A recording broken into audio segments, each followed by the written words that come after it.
Bismillahirrahmanirrahim. Assalamualaikum warahmatullahi wabarakatuh. Alhamdulillahirabbil alamin wa bihi nasta'in ala umurid dunya waddin. Wassalatu wassalamu ala asyrafil anbiya'i wal mursalin wa ala alihi wa ashabihi ajma'in. Amma ba'd. Mahasiswa dan mahasiswi yang kami banggakan, alhamdulillah, marilah kita senantiasa bersyukur kepada Allah Subhanahu wa taala yang telah memberikan kita segala nikmat dan karunia-Nya sehingga kita dapat bertemu di dalam pembelajaran kali ini. Shalawat serta salam kita sampaikan kepada baginda kita Nabi besar Muhammad sallallahu alaihi wasallam. Atas jasa beliaulah kita dapat menikmati nikmat iman, Islam, dan nikmat seluruhnya. Baik, pada kali ini kita akan melanjutkan kembali mata kuliah kita, yakni pada kali ini kita akan membahas mengenai obligasi. Definisi obligasi. Obligasi merupakan surat tanda utang yang diterbitkan emiten, perusahaan atau pemerintah. Obligasi merupakan surat utang jangka menengah hingga panjang yang dapat dipindah tangankan, berisi janji dari pihak yang menerbitkan untuk membayar imbalan berupa bunga pada periode tertentu dan melunasi pokok hutang pada waktu yang telah ditentukan kepada pihak pembeli. Kemudian, surat utang atau obligasi tersebut merupakan salah satu efek yang tercatat di bursa, di samping efek lainnya seperti saham, sukuk, efek beragun aset maupun dana investasi real estate. Obligasi dapat dikelompokkan sebagai efek bersifat utang di samping sukuk. Obligasi dapat dijelaskan sebagai surat utang jangka menengah panjang yang dapat dipindah tangankan, yang berisi janji dari pihak yang menerbitkan untuk membayar imbalan berupa bunga pada periode tertentu dan melunasi pokok hutang pada waktu yang telah ditentukan kepada pihak pembeli obligasi tersebut. Obligasi dapat diterbitkan oleh korporasi maupun oleh negara. Obligasi perusahaan contohnya yang dikeluarkan oleh PT Indofood misalkan. Kemudian untuk yang dikeluarkan oleh negara seperti obligasi retail Indonesia itu adalah salah satu contohnya. Di hadapan kita ini ada grafik atau bagan perbandingan obligasi dengan saham maupun instrumen keuangan lainnya yang dapat dilihat pada tabel di bawah ini. Adapun instrumen yang dibandingkan adalah obligasi, sukuk, yaitu obligasi yang bersifat syariah, surat utang bersifat syariah, kemudian saham, deposito, dan reksadana terproteksi. Adapun perbedaan yang ditampilkan atau yang disampaikan yakni mengenai jatuh temponya, kupon atau bunga yang diberikan, imbal hasil atau nisbah, yakni terkait prinsip syariah, dividen, kemudian potensi capital gain, kemudian jaminan negara untuk SBN, kemudian perdagangan di pasar sekunder, dan standby buyer di pasar sekunder. Teman-teman mahasiswa dan mahasiswi dapat melihat pada bagan di hadapan kita ini. Efek bersifat utang tercatat di bursa, yakni obligasi korporasi, yaitu obligasi yang diterbitkan oleh perusahaan swasta nasional, termasuk BUMN dan juga BUMD, termasuk badan usaha milik negara seperti PT Wika, Waskita, Telkom, ataupun yang lainnya, dan juga BUMD.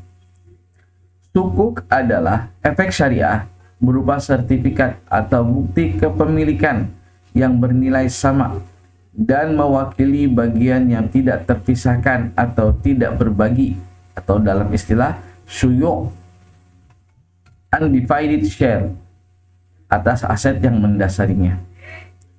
Kemudian yang ketiga adalah surat berharga negara (SBN). Merupakan surat berharga negara yang terdiri dari surat utang negara dan surat berharga syariah negara. Surat utang negara atau SUN adalah surat berharga yang berupa surat pengakuan utang dalam mata uang rupiah maupun valuta asing yang dijamin pembayaran bunga dan pokoknya oleh negara Republik Indonesia sesuai dengan masa berlakunya.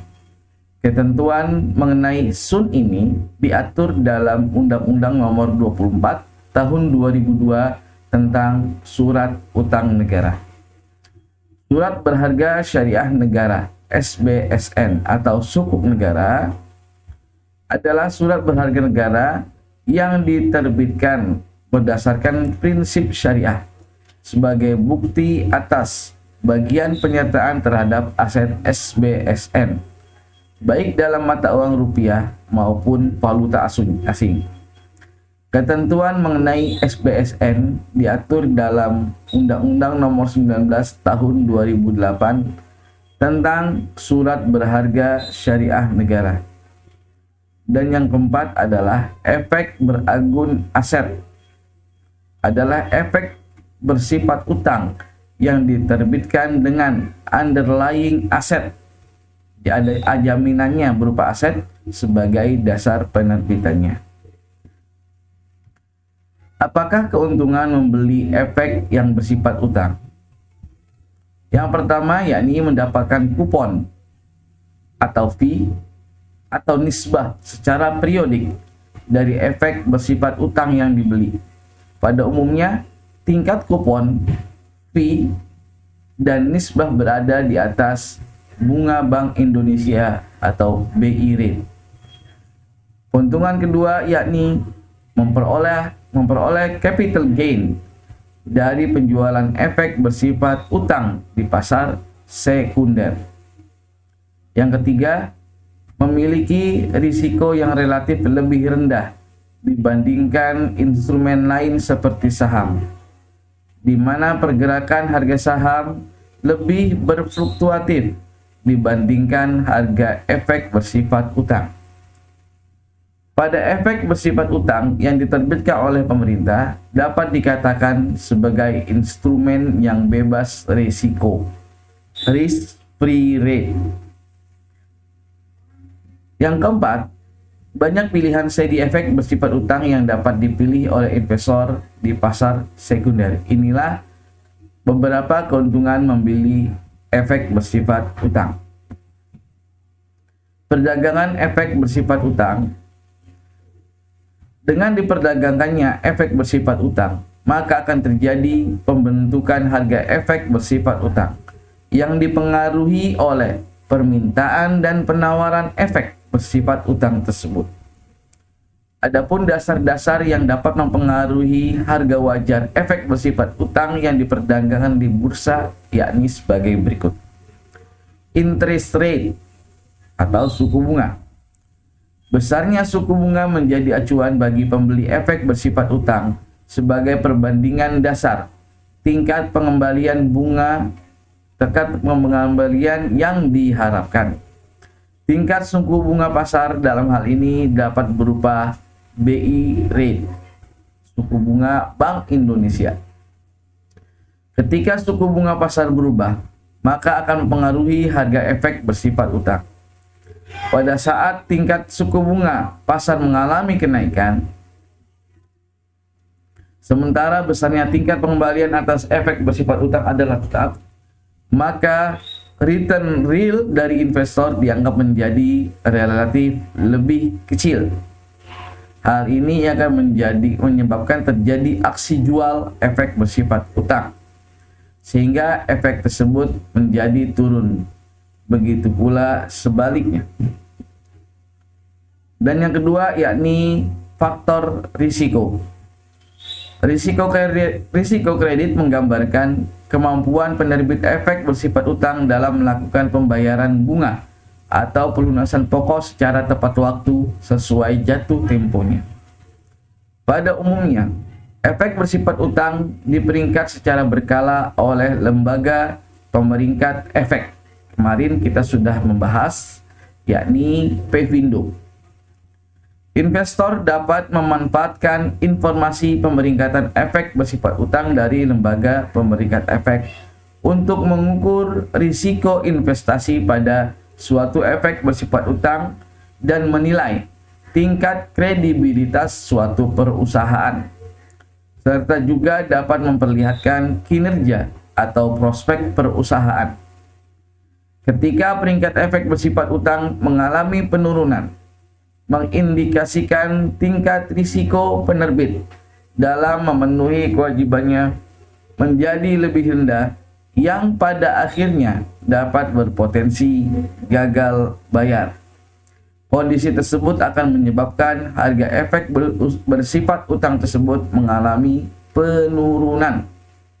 Hal ini disebabkan permintaan atas efek bersifat utang juga mengalami penurunan, karena efek bersifat utang tersebut dianggap tidak menarik bagi investor dikarenakan pertimbangan risiko yang harus dihadapinya, yang harus diterimanya.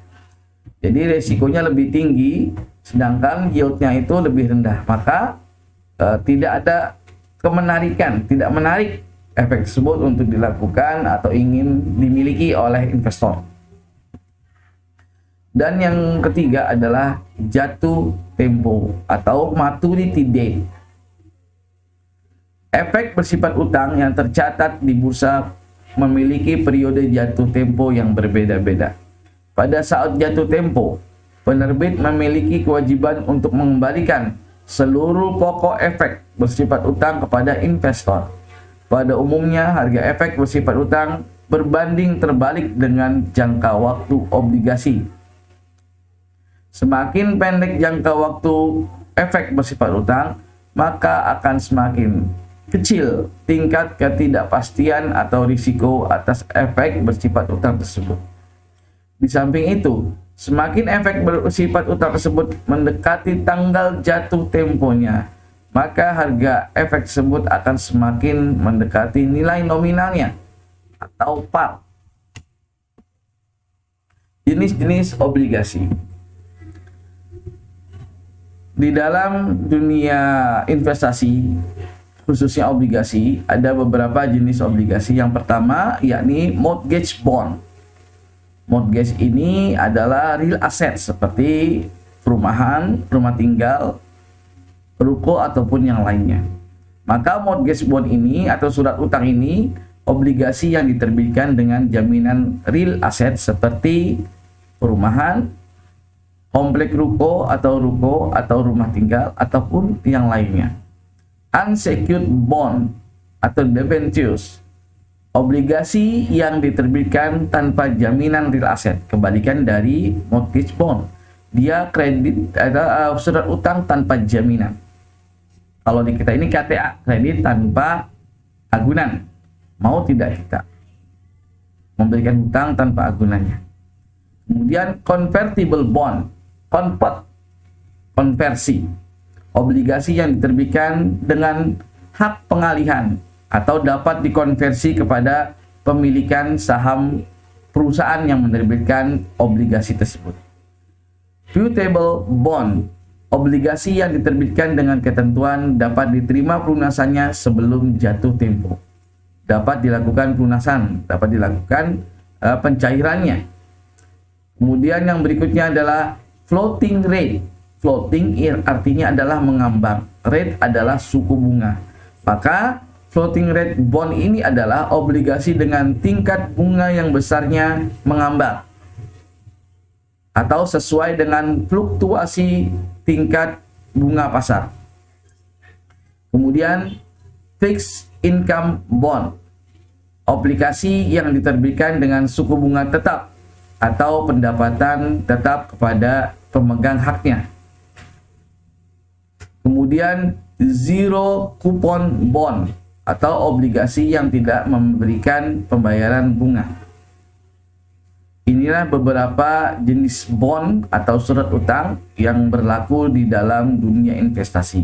Di sini tidak ada James Bond. Kemudian, dari manakah obligasi itu memberikan pendapatan kepada investornya? Yakni dapat didapatkan atau bersumber dari yield dan juga interest. Yield ini terbagi beberapa. Yang pertama adalah nominal yield. Nominal yang ditetapkan. Semisalkan suatu obligasi atau surat utang memberikan yield atau kupon sebesar 12% per tahun. Nah, ini nih adalah nominal yieldnya. Berapa nominalnya? 12% per tahun. Current yield atau yang saat ini. Nah, ya ini pembandingannya dengan kupon yang diberikan dibandingkan dengan tingkat suku bunga pasarnya. Yield to maturity. Yield ini di mana diberikan, ya ini dengan pertimbangan atau faktor mendekati jatuh temponya. Apakah mau dibiarkan jatuh hingga jatuh tempo ataupun dilakukan averaging ataupun trailing terhadap bond atau surat utang tersebut.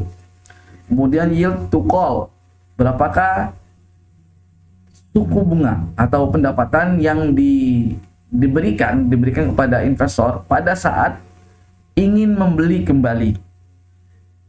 Ini dia. Kemudian realized yield, ya ini yield yang didasarkan terhadap pendapatan yang telah terrealisasi. Ini adalah jenis dari yield. Kemudian dari interest adalah suku bunga.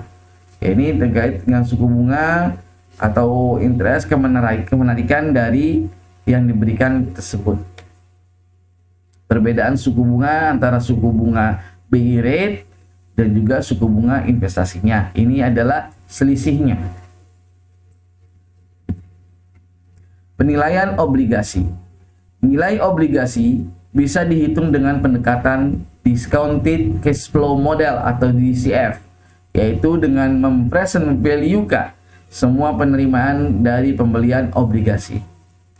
Untuk pembahasan discounted cash flow akan kita bahas pada video-video berikutnya dengan bantuan atau wasilah menggunakan Excel. Present value dari penerimaan bunga atau kupon dihitung dengan present value annuity atau angka tahunan. Sedangkan present value dari nilai nominal dihitung dengan present value biasa. Nah, present value kemudian juga nanti kita mempelajari tentang net present value atau NPV.